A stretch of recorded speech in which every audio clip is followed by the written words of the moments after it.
अभ्यर्थितस्तदा तस्मै स्थानानि कलये ददौ द्यूतं पानं स्त्रियः शूना यत्राधर्मश्चतुर्विधः। सूत बाबा कहते हैं अभ्यर्थितस्तदा तस्मै, मांगने आए हुए उस राजा उस कलयुग के पास महाराज परीक्षित 4 स्थान प्रदान कर देते हैं। स्थानानि कलये ददौ, उन्होंने कलयुग को दे दिए। क्या? द्यूतम पानम स्त्रियः शूना यत्रा अधर्मश्चतुर्वेदा, जहां ये 4 प्रकार के अधर्म हैं वैसे ही 4 स्थान उन्होंने दे दिए। 4 स्थान कौन से? द्यूतम, द्यूत कहते हैं जुआ खेलना। द्यूत सबसे पहले इसलिए रखा कि उन्होंने देखा कि कौरव पांडवों की जो लड़ाई है उसका सबसे बड़ा मूल कारण द्यूत ही था। अनेक बार द्यूत खेले गए, कहां द्रौपदी तक को दांव पर लगाया, पांडवों को, अपने भाइयों को दांव पर लगाया, मतलब बहुत बहुत ज्यादा पीड़ादायक वो सब क्षण रहे हैं। तो परीक्षित को लगा मेरे पूर्वजों में भी ये द्यूत का एक बड़ा कारण था जिसने उनको दुख दिया, इसलिए सत्कर्मी लोग इससे दूर ही रहे, अच्छे लोग द्यूत से, जुआ से दूर रहे, इसलिए पहला स्थान दिया द्यूत। दूसरा पानम, पानम मतलब मद्यपान, शराब पीना। तीसरा स्त्रिय यानी स्त्री संग करना, फिर वो चाहे वैश्यागामी आदि हो या किसी प्रकार से भी हो। और सूना, सूना कहते हैं हिंसा शब्द के लिए सूना का प्रयोग है कि जहां हिंसा होती हो वहां पर भी तुम रहो। अब ये 4 ही स्थान क्यों दिए थे महाराज परीक्षित ने? ये भी तो प्रश्न उठ सकता है कि द्यूत पान स्त्रिय शूना, 4 ही क्यों दिए? इनके पीछे सीधा सा स्पष्ट कारण है, यत्रा धर्मश्चतुर्वेदा, यही वो 4 स्थान हैं जहां पर 4 प्रकार का अधर्म रहता है। कौन सा अधर्म? जो 4 पैर हैं अधर्म के, जैसे सत्य, सोच, दया, पवित्रता, वो सब जो हमने चर्चा करी वो धर्म के पैर हैं। लेकिन अधर्म के 4 पैर हैं, वो कौन से हैं? वो बिल्कुल उसके विपरीत हैं। सत्य के विपरीत असत्य है, मद है, आसक्ति है और निर्दयता है। वहां दया थी, यहाँ निर्दयता है ना। तो ये जो है असत्य, मद, आसक्ति और निर्दयता, ये चारों अधर्म के पैर हैं। इसलिए ये दे दिए गए कलयुग को कि आप जो है अब यहाँ पर निवास करो। पुनश्च याचमानाय जात रूप मदात प्रभु ततोन्नतम मदम कामम रजो वैरम च पंचमम। पुनश्च याचमानाय, फिर भी उसकी इच्छा तो बरी नहीं कलयुग की, तो उसने कुछ और भी वर मांगे, मतलब स्थान मांगे कि मुझे और भी दीजिए। लेकिन उन्होंने ज्यादा नहीं दिए, वो तो बहुत कुछ चाहता था मिल जाए, लेकिन उन्होंने बहुत सोच विचार किया कि भाई धन देना ठीक रहेगा, यानी स्वर्ण जो है वो देना ठीक रहेगा। तो ततो अन्नतम मदम कामम रजो वैरम च पंचमम। देखो 4 स्थान जो उन्होंने दिए हैं उनके चारों के एक अलग अलग गुण हैं, जिसमें अनृत यानी असत्य, मद, काम, ये सब तो दे दिए। उन्होंने 5वां दे दिया स्वर्ण, क्योंकि स्वर्ण में भी एक दोष है। कौन सा? रज दोष है। वो रजोगुण है ना, तो कहीं ना कहीं वो भी व्यक्ति को लोभ देता है, लालच देता है, पाप देता है, सत्य देता है। स्वर्ण में भी बहुत सारे दुर्गुण हैं, धन में भी। तो उन्होंने 5वां स्थान जो है रजो वैरम च पंचमम, 5वां स्थान स्वर्ण दे दिया महाराज परीक्षित ने कलयुग को कि आज से तुम इसमें भी निवास कर सकते हो। अमूनि पंचस्थानानि यधर्म प्रभव कलिः औत्तरेयेण दत्तानि न्यवसत्तन्निदेशकृत। अच्छा, अमूनि पंचस्थानानि, उसको ये 5 स्थान मिल गए। तो महाराज परीक्षित के दिए हुए इन्हीं 5 स्थानों में अधर्म प्रभव कलि, अधर्म के प्रभाव से बढ़ने वाला जो कलयुग है वो जो है न्यवसत, यानी अब वो निवास करने लगा। और कैसे? तन्निदेशकृत, जैसे जैसे निर्देशित किया था महाराज परीक्षित ने कि बस ऐसे ऐसे ही रहना और गड़बड़ नहीं होनी चाहिए, ठीक उसी प्रकार से महाराज परीक्षित के दिए हुए उन 5 स्थानों में कलयुग का उस दिन से वास हो गया।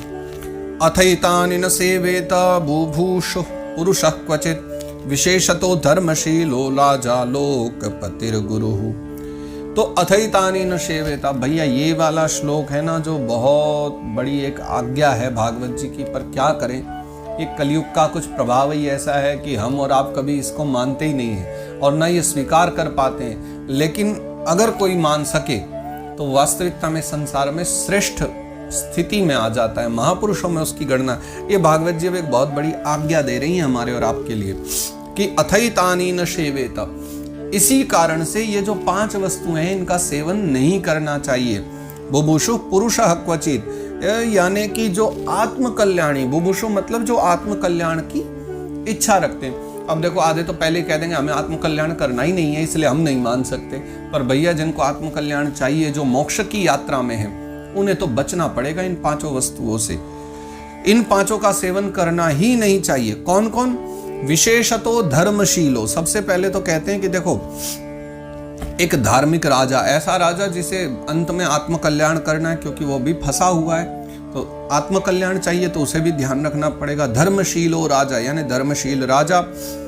उसके बाद लोकपतिर गुरु, यानी प्रजा वर्ग के जो लौकिक नेता हैं, अगर वो धन के लोभ में पड़ गए, फिर क्या वो कभी प्रजा का कल्याण कर सकते हैं? कभी भी नहीं। इसलिए बड़ी सावधानी से लौकिक नेताओं को और गुरु यानी उपदेशक जो हैं, उपदेश करने वाले गुरुजन हैं, जो पूरे समाज को एक दिशा देना चाहते हैं, धर्मोपदेष्टा जो हैं, इन सभी को बड़ी सावधानी से इनका त्याग कर देना चाहिए, क्योंकि ये जो पांचों वस्तुएं हैं। अच्छा देखो, द्यूत, पान, स्त्री और सूना, चार से तो सभी बचे रहते हैं, चाहे गुरुजी जन हो, राजा हो या कोई भी हो, है ना। सब बचने का प्रयास करेंगे तो बच ही जाते हैं, पर ये पांचवे वाले से कैसे बचोगे? ये जो स्वर्ण है, कहीं ना कहीं तो इसमें भी अधर्म बैठा है। तो इसका एक ही उपाय कहा गया कि भैया स्वर्ण आदि अगर आप पहनते हो तो जितना भी हो सके बस इतना ही ध्यान रखो कि अपने पूरे परिश्रम से कमाया हुआ जो धन है उसके द्वारा ही स्वर्ण का प्रयोग करो। अधर्म का इतना सा भी, केश मात्र के बराबर भी, रोम के बराबर, हमारा जितने रुआ होता है ना, ये इतने सारे रुआ में से किसी एक रुए के बराबर भी स्वर्ण का धागा समान भी कभी घर में मत लेकर आओ, कभी मत आने दो। तनिक सा भी स्वर्ण चाहिए तो अपने परिश्रम के द्वारा अर्जित धन का ही खरीदिए।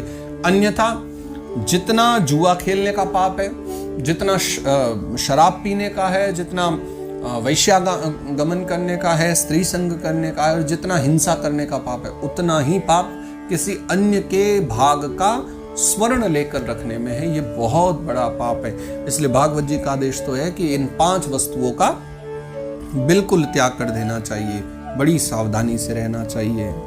वृषस्य नष्टां स्त्रीन् पादान् तपः शौचं दयामिति प्रतिसंदद आश्वास्य महिं च समवर्धयत्। इसके पश्चात महाराज परीक्षित ने कली को विदा कर दिया और फिर क्या किया? वृषस्य नष्टां स्त्रीन् पादान्, जो बैल के 3 पैर थे जो कट चुके थे, तपः शौचम दयामिति, एक तप, एक शौच, एक दया, सत्य ही बचा था, बस ये 3 कट गए थे।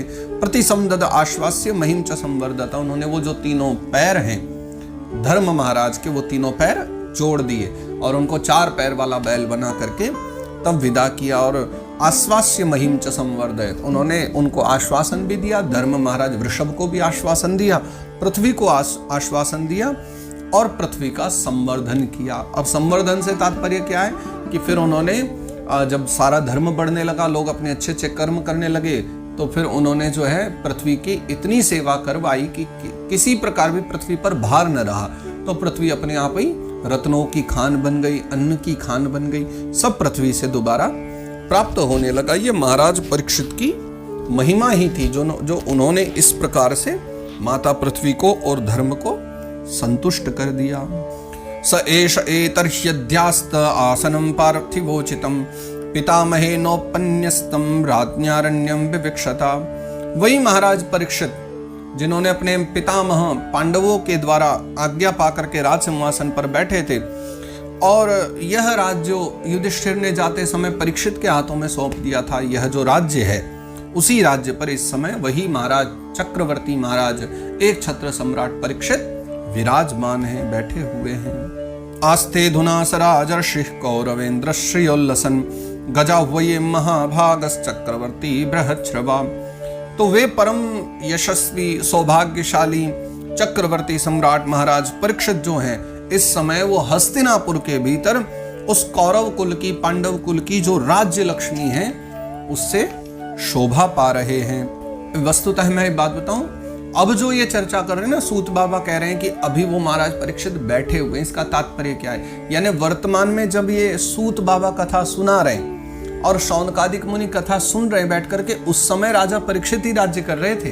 यानी कितने सौभाग्यशाली थे वो राजा भी जो ऐसे ऋषि उस समय कथा गा रहे हैं, और वो ऋषि जन भी जो ऐसे राजा उस समय राज्य का पालन कर रहे हैं। तो यानी अब ये पूर्व की नहीं, अब ये वर्तमान की घटना बता रहे हैं सूत भगवान शौनकादिक ऋषियों को कि देखो अब वो जिन्होंने कलयुग का दमन किया है वही अभिमन्यु के पुत्र महाराज परीक्षित जो उत्तरा के गर्भ से जन्मे हैं, इस समय वही राज्य कर रहे हैं और उन्हीं का जो राज्य पालन है वो चल रहा है। और इस समय हस्तिनापुर की जो राज्य लक्ष्मी है, पांडवों की राज्य लक्ष्मी, उससे वो शोभा पा रहे हैं, इस समय वो वाहानंद कर रहे हैं। उन्हीं के कारण इस समय आपके भी यज्ञ याग आदि निर्विघ्न चल रहे हैं। और अंतिम श्लोक है 45वां अध्याय 17 का, उसमें वो कह रहे हैं सूत भगवान, इत्थं भूतानुभावोऽयम् अभिमन्यु सुतो नृपः यस्य पालयतः क्षोणिं यूयं सत्राय दीक्षिताः।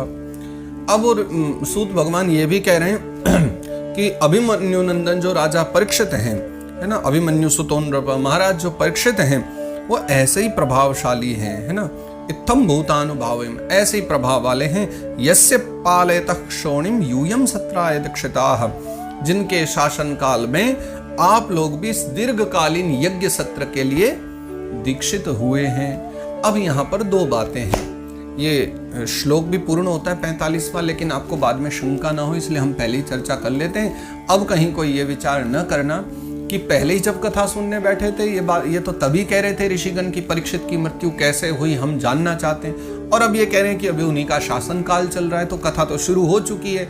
वो पहले प्रश्न भी कर चुके हैं कि महाराज परीक्षित तो मृत्यु को प्राप्त हुए थे, आखिर कैसे वो कथा सुनने के लिए गए, तो और अब आप कह रहे हैं कि वो अभी उन्हीं का शासन काल चल रहा है, इसका कारण क्या है? तो भैया ये हमारे यहाँ लिखने के कुछ विधान हैं, लिखने की कुछ क्रियाकलाप ऐसी हैं कि ये वाणी का और लेखन का एक अद्भुत परिणाम है।